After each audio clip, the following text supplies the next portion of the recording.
Hello, everybody, and if you're like me, bedhead, and a cup of coffee, happy morning to you. If you're not like me and it's afternoon or evening where you're at, happy whatever time of day you're watching this at. But yeah, as you can tell, probably by the picture and the title, probably the thumbnail that I got to put together still, we'll be talking a little old world this morning. So, what specifically? High elves. What's specific about high elves? Well, I've been promising you guys that I would do a high elf army diary progress of the process of that army. And I'm sad to say that I painted it up too quickly, that it wasn't like my City of Sigmar, that was kind of a slow grow, and I had stuff going on in between, and there's a lot of conversions, a lot of research, which needed a couple episodes to do that. This is going to be kind of a one and done. High Elf Army Diary, episode 1 and final. We will see. I painted this whole thing in about a week, um, for an event we just had recently. And actually, what you just saw on the way in was a video of the last game of prep for that event before I had that army painted. Um, but yeah, but I figured it'd be fun to sit down, chat, talk to you guys about my army, my why I did it, how I did it, in a little bit more detail, so it stands alone and kind of where I want to see it go in the future.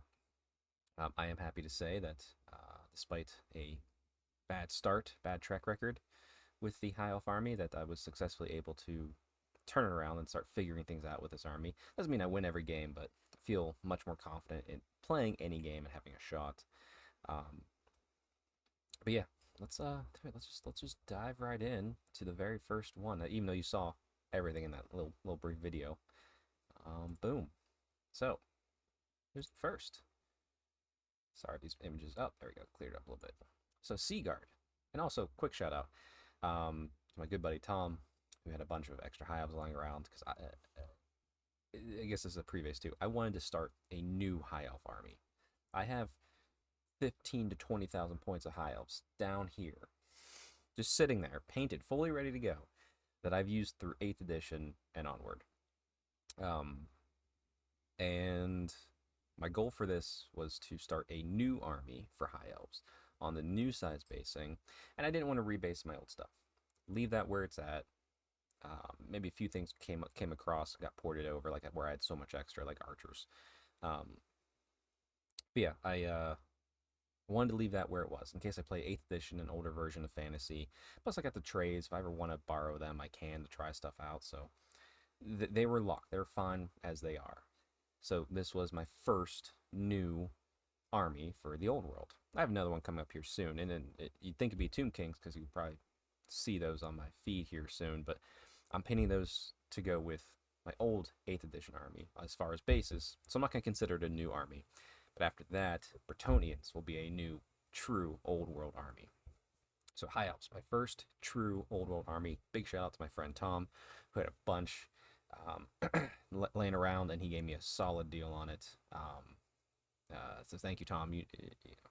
You're out there, you're doing it, you're crushing it. I think you have more. It's tempting to buy more, but not at this time, just for money. But yeah, it was great to be able to get my hands on like so many old sculpts at such a reasonable price, and give them a good home like this. So first up, you always got to look at your core, right?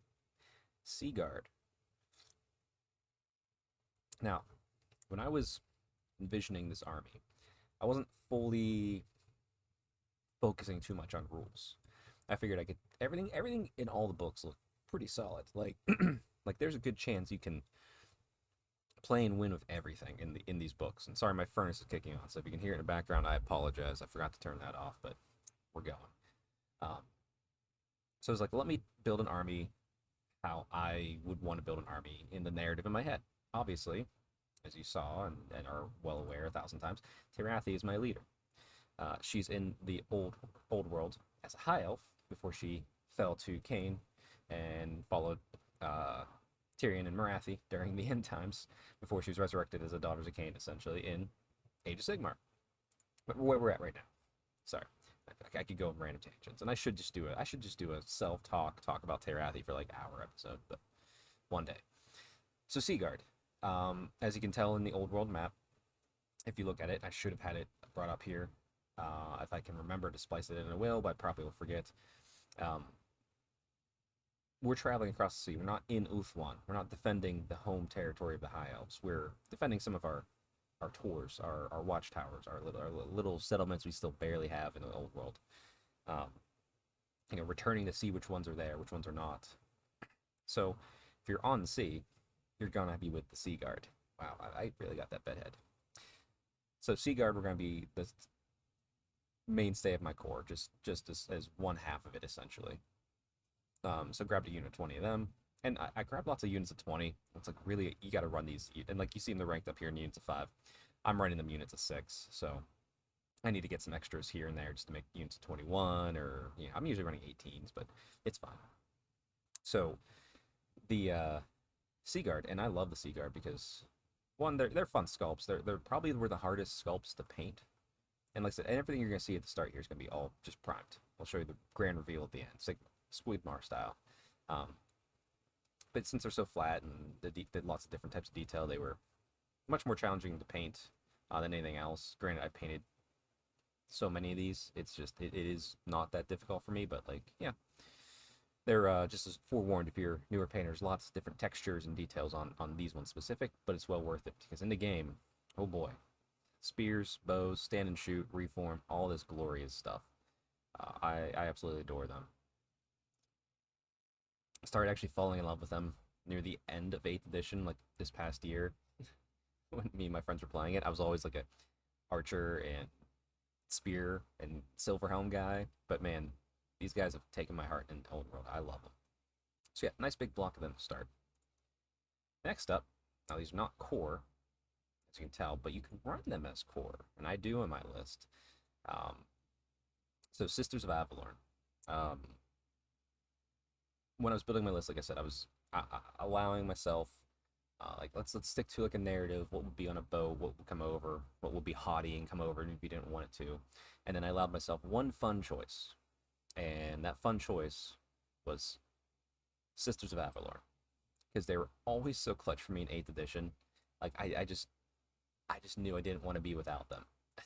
They're just cool. They're great. I don't know why they would travel abroad in such numbers, but I said I allowed myself that fun moment of let's take them because they're cool. That's the only reason. They do great, great, and they slap. Um, I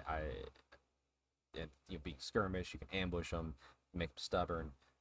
Their bows are insane. The arrows, it's good to strike first, quick to fire. They just have it all. And like I said, if you can get a handmaiden to be your general, you can run 1/1 in a core. Now, that is hard because the um, general needs to be the highest leadership. And if you're taking a BSB, like I am, she's leadership 9. So she would be the general, but thankfully, or noble, so I make her the BSB, so she can't be the general, so I can switch to either the Archmage or the Handmaiden to make the Handmaiden general. But if you're doing that, you're not taking like a prince on dragon. You're going to limit yourself when you do that. But it's fine because it's fun to do, and that's the style I want. And boom, yeah, 20 Sisters of Avalon. Then the unit that I need to figure out. I'm working on it. White Lions, always fun. This is Strength Hammer. You're gonna have the strongest freaking elves on the planet be part of my list, no doubt. But with the great weapons, Strength 6, -3 AP, boy, do they need to charge. Um, they need to charge so bad, or they need a ward save to just survive. Um, Thankfully, with high magic, you can do that and give them the 5-up ward of Shield Safri, which I do often. But then I said the struggles, if I get charged, these things just die. Unless I have a ward save and I roll really well. But if I charge, I just crush whatever I'm killing. Unless ever Cetra. Cetra was a weird one where it didn't quite go the way I thought it would. But -1 that hits hurt a lot from Cetra and the casket. And so like that's a weird thing. But like I love them. I've tried running them in units of 5, units of 12, units of 18. I'm still playing with it. They're still kind of like the one thing I'm trying to figure out how to use effectively. 18 felt good in a few games. So I'm gonna stick with that for a little bit, but I might try and slim it down to bit small units of 5 or 6, no command, just flankers. Just we'll see what happens. But yeah, white lions, baby, they are here. Then the other half of that coin, my sword masters. Now with high elves, you always have that choice of 3: sword masters, white lions, or phoenix guard. Now thankfully, you can usually go at least 2 of those paths. You can't go all 3. You can't go all 3 unless we're going 2,400 points. There's just no way to be effective on the tabletop, in my mind. I relied so heavily on Phoenix Guard near the end of 8th edition because that ward save was so good that now I was like, let me leave. Let's let them rest. Swordmasters and White Lions would travel abroad. White Lions would travel abroad because of orders from the king, which obviously would probably be happening if Finnabar's sending them away. I have an Archmage, so that covers the White Lions. Why would White Lions travel? Because there's the Phoenix King said, hey, go help protect, go do that stuff, help settle, chop down trees, all that stuff. So why do Swordmasters go? Because I have an Archmage. I have 2 mages in my list potential. Well, 1 I run, but I have 2 that I could go back and forth from. But if there's mages around, Swordmasters will follow. Plus, they're also the messengers, so yeah, there's no reason why they wouldn't be around. Swordmasters have always been a favorite of mine. I love the concept of an elf with a giant 2-handed sword, and the fact that these guys just like whip them around, they can block shots. Essentially, are great weapons without acting like great weapons. The only thing limiting these guys in my mind is they don't have a ton of attacks. There's 1 each. Champ has 2, but with high magic, if you get Fury of Cain, pop it on these bad boys, you are going to blend. Because weapon skill 6, strength 5, AP 2, just wonderful. And like I said, they fit the theme of the army. They would be there, and that's just fun. And I love Swordmasters. So that's how I did my high elves: Swordmasters and White Lions. Next up, some mainstays that you always see. So this Bol Thrower came to me from Tom when I ordered it. I'm not sure if he painted it or someone else did, but came to me painted like this. It's beautifully painted. Absolutely adored it.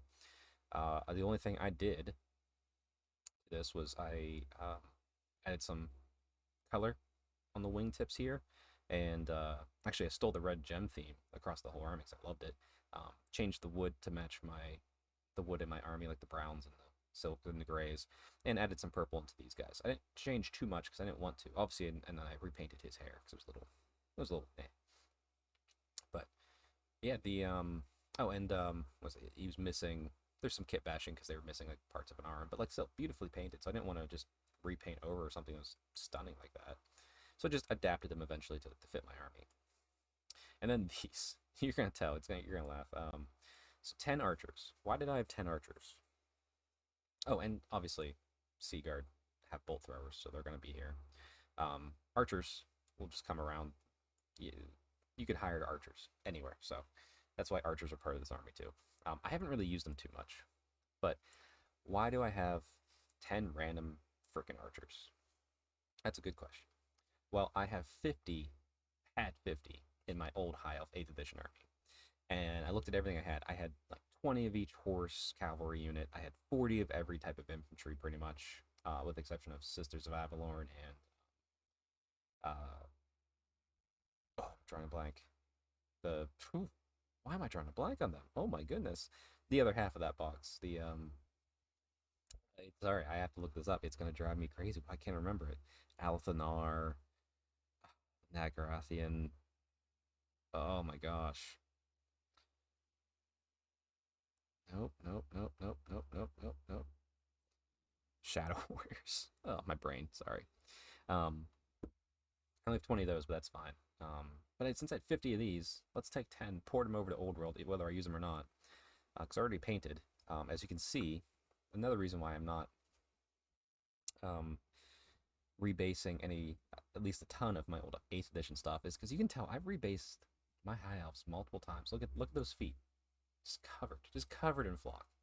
So I obviously stuck to the main flock to keep it the same for this army, but I have rebased all my fantasy to Sigmar. I was all in. I still am all in. I love Sigmar. And then, when those armies got squashed, killed slowly, I put him back on squares. When you do that with probably about 30,000 points in models in total for all of my old world stuff, I'm not doing that again. I'll buy a new army and I will put it on new size bases.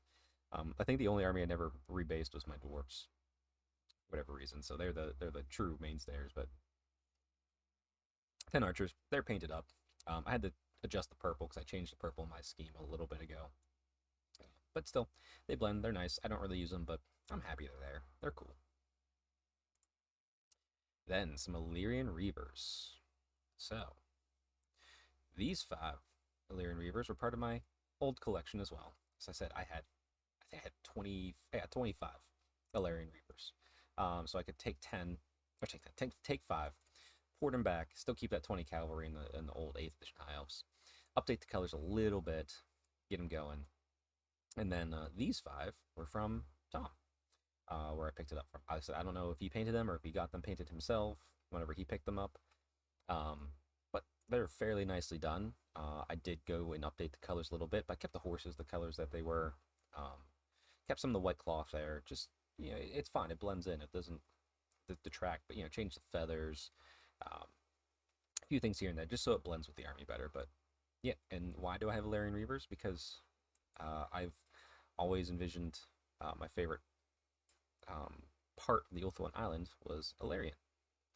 So I want to have Illyrian Reavers as part of my core, for sure. They are great too, but I just absolutely adore Illyrian. I like the lore, I like the horses, it's just everything about that one just kind of appeals to me. So that's where I'm always from. That's where I base my characters from. So my army is technically based from there, close to the Unicorn Gate, which is why I have that purpley, almost pinkish type blue going on, because that's the Unicorn Gate colors.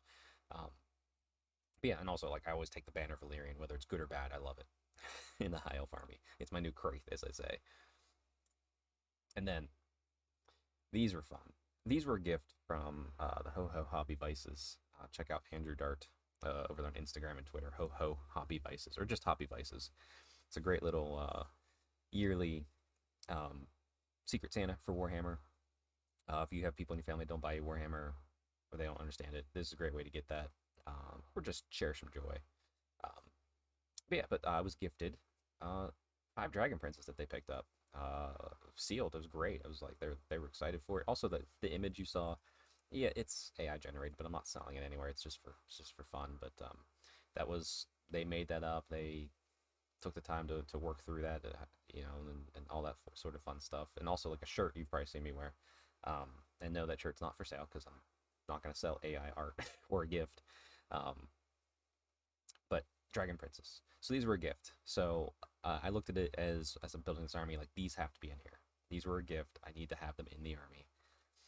And I looked at it as if the person who gifted to me was a higher noble, and they're just like, you're going to take these 5 Dragon Princes. They're going to go and scour the world for you. Like that is my decree. And so it's kind of like your boss comes to you and says like, hey, you need to do this report by this afternoon, even though you're gonna go on a long lunch. It's just like, well, gotta do what you gotta do, right? Sometimes you gotta take the Dragon Princes, and boy, do they do great work. Am I glad they are here? So that's my reasoning for them being in the army. I would love more. My goodness, they are great. Another unit would be absolutely stellar, but they're points heavy, but they are worth it. So here we are. Looking a little bit closer, the army fully painted. How are we doing on time? Ooh, all right, we're doing good on time. So, there's a few things in here that I took pictures of. They're kind of blurry, so I decided to just show you the final results here. So let's zoom in a little bit. So here we can see the Swordmaster's all painted up. Got the purple plumes, red gems you can kind of see here, and of course the blue cloth and silver and gold. Pretty simple. I realized I had an extra white line chariot, and they're already on the bright base size, so I just painted. Then all my old fantasy stuff is the rims are brown, so this rims are black. So if it gets repainted, like I'm not gonna. It keeps me from having to just pull from there too often, other than to try things. Like if something's gonna join this army fully, it's gonna join it fully. It's gonna make sure the color's right. It's gonna make sure the rims are painted black. Just kind of like a little mental boundary for me. But I had an extra one of these, so I was like, yes, you know what? Let's bring it over. And I haven't had a chance to run it yet, but I look forward to running it. Sorry, it's a little cut off there on the screen. There's the Sisters of Avalon, painted up all nicely. Mm. One with like a red silvery wash on the bows. As you can tell with my high elves, I always do mixed hair colors in the units. Just seems more natural. I don't do that for my Daughters of Cain. Oddly enough, I have different hair colors, but it's unit by unit. Whereas here, it feels more natural because you're not gonna have. I'm not gonna have many units of them, and plus you can kind of tell it apart anyway. There's my one unit of my Lan Reavers that got ported over. A little bit of touch-ups on the paint. There's the Dragon Princes in the back. Looking good, looking good. And this picture too is also, it's a little blurry. Was before I truly finished the banners. I still have to do some highlights on these guys too, but we'll get there. It's done as in it's painted and ready to play. You never finish an army. You just go back and change things up. Then we will look down here. See, so here's my Archmage, the Isle of Blood Mage, because I had so many of them. I had an extra horse and kit bashed mage on horse. He's fun. Like it's not the best image of him, and I apologize there, but you know, he's got plumage. He's got like a dark elf mask thing on. Got a little staff, and just a horse, just so I can have one riding around on a horse if I feel like it. You know, maybe join my Lan Reavers skirmish. I wish I can figure out how to get a level 2 in, but level 2s just aren't great right now, so I don't know. And here, Terathi, my noble, my BSB, Terathian banner, so nice kit bash from Illumina thing here. The namesake of my army, right there. Always ready to go. And why did I make her a noble BSB? Because I don't ever want her to be like super high level importance in the old world. Like she's much more prominent to me in Age of Sigmar, as opposed to the old world where she's still rising to power before it ends. But you know, hey, she keeps rising even after the world ends, right? And then down here, it's a fun one, a kit bashed handmaiden of the Everqueen. I tried to find reasonably priced one of the official model because I have one. I wasn't going to bring it over because also it's resin. I didn't want to risk snapping it. And I would absolutely love to have the official model, but I wasn't going to buy a recast. They were way too pricey online for fine cast. So I was like, oh, you know what? I'm skilled. I'll kit bash. So use a bunch of different kits. Obviously, some Daughters of Cain kits, some Dark Elf kits, some High Elf kits, some Heldari bits, and just put it together, made it work. So she's got a horn right here, her spear, bow, big hair. Thanks, Daughters of Cain can get big hair. But yeah, and she's kind of an important character in my mind, especially since she's the general. Terathi looks up to her a lot. I'll talk about that more in a little bit, and then we'll scoot over to the next one. Oh, there's just another nice shot. All of them right there. Boom, and some blurry picture because it's the blurry picture's just blurry. Sorry. Some white lines. I'll paint it up, keeping that purple plumes going. Red gems. I wish there was a flag that came with this unit. It was kind of like caked on, and I didn't feel like fixing it, so I just popped on a different banner here. And in the back, you can see the the Seagard all painted up nice and neat. Very, very happy with how they came out. Also, I got to add that like little touch of that random light blue just to mix it up a little bit. I think it looks good. And then boom, here we are, the entire army. Let me see if I can't just space this out a little bit here. There we go. Cover me up. You know, just why not? Let's just cover me up so you can see the whole army. Boom. I should have done this from the start. So there you can see, there's the white lines, there's the Seagard, Bol Thrower with a little bit of changes there, 10 archers, 5 of the Lan Reavers, Dragon Princes, other Lan Reavers, Sisters of Avalon, White Lion Chariot, Sword Masters, and then the characters. Boom. There we go. There we go. And let me see if I can't then slim this back down to a reasonable level. Drop you down like that. Doing it live. And yeah, so I want to end real quick talking about this character. I haven't named her yet. I usually name characters and sub-characters. I'll name the Archmages when I feel like it, but she's an important character because I see her making a strong impression on Terathi. So she's a strong leader. Leads the Sisters of Avalon. She's joining them for, well, kind of because I want them to, but I'll make a narrative reason for it too. But she's obviously leading the Sisters of Avalon and leading the army itself. So it's like, how can I make it seem like she was a role model? So um, obviously, like with the Daughters of Cain hair and like the mix of dark elf and high elf stuff going on here, I was like, okay, that's a decent start because Terathi and her family openly worship Cain more than other households of high elves are willing to say they do, which is part of the reason why she's maybe chose that path during the end times. And well, clearly, handmaids follow the Everqueen doesn't mean that they didn't have penchants before of different gods. So I'm not saying this was a worshiper of Cain, but I'm saying she's a little bit more warlike. So that if you ever see my Daughters of Cain, all of them have war paint on their faces, including Terathi. Terathi doesn't have it here. The only model that has it here would be her, the handmaiden. I gave her some little war paint there. It's hard to tell. It's like a little. It's sort of like how Terathi wears hers, in the Age of Sigmar, and I just did that just to make it like something that she back of her mind pulled, and like, or she somehow remembers this character and that sort of stuff, and that's how she like honors her, and like maybe she taught her a lot of martial skills and all that sort of fun stuff. So she's going to be an important character in the story too, but clearly she's not going to have made it across to the Age of Sigmar. But yeah, let's wrap it up because I've been rambling on a long time with this here. So yeah, absolutely love doing this army. I'm so happy I decided to do a fresh high elf army, a fresh old world army. Getting games in with it. I do plan to grow it over time. So eventually we'll get an arcane journal for sure. I will buy everything. So that's at that time is when I'll look into going and buying a dragon. Buying maybe some silver hounds, maybe buying the Phoenix card and the Phoenix. Like add those things that my army doesn't have, because that would be the this army went over, established its beachhead, got its foundations, and then requested reinforcements, and that's when these other ones will show up. So that's the plan right now. We'll see how it goes, because I might find other deals and they might advance earlier. I don't think I'm going to have this army be as big as my old 8th edition army, but I do want it to be plentiful to the point where I can kind of play a lot of different varieties.